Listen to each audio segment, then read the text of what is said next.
The interesting estate cases, interesting is probably not the word. Sometimes they get more complex than they need to be. We have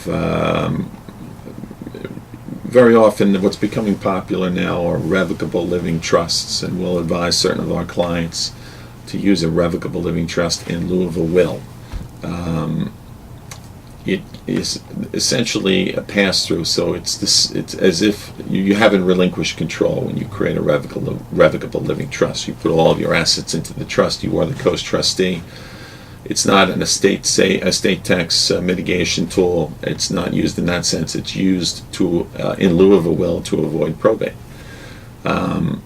We've advised it for many of our clients in certain contexts where there's a extended family and the testator, the person making the will, or the grantor, in this case, person creating the trust, doesn't know who they are. We had a client not too long ago, an elderly woman, had relatives from Italy, and her husband had predeceased. She had no children. So under New York state law, the intestacy statute, it branches out into this extended family.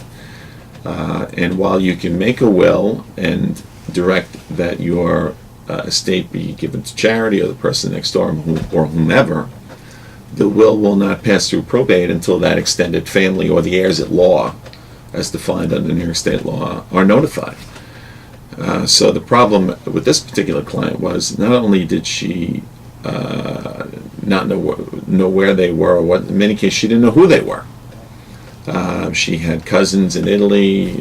She had a general idea, how many there were, but certainly didn't know where they were or what their names were. So in that case, we did a revocable living trust. If we hadn't, when she'd have passed away, her executor would have had to have served paperwork on all these heirs at law, and obviously if he didn't know who they were, he would have had to have hired a genealogist or an investigator at great sums of money. It would have complicated and lengthened the probate process. So that was a person we did a revocable living trust for, and it was a perfect solution. Many people also use it in lieu of a will because it is private. You don't realize when a will is probated, this is an open process, open to the public. So if John Rockefeller Junior probates the will of his father, I can go into Surrogate's court, pull the file, make copies, take a look at the documents.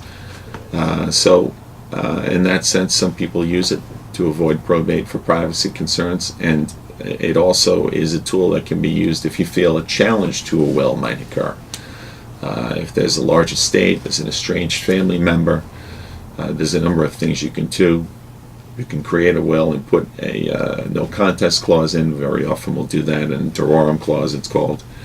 Or use a revocable living trust to make it that much a little bit more difficult for that estranged child or relative to commit and challenge the will.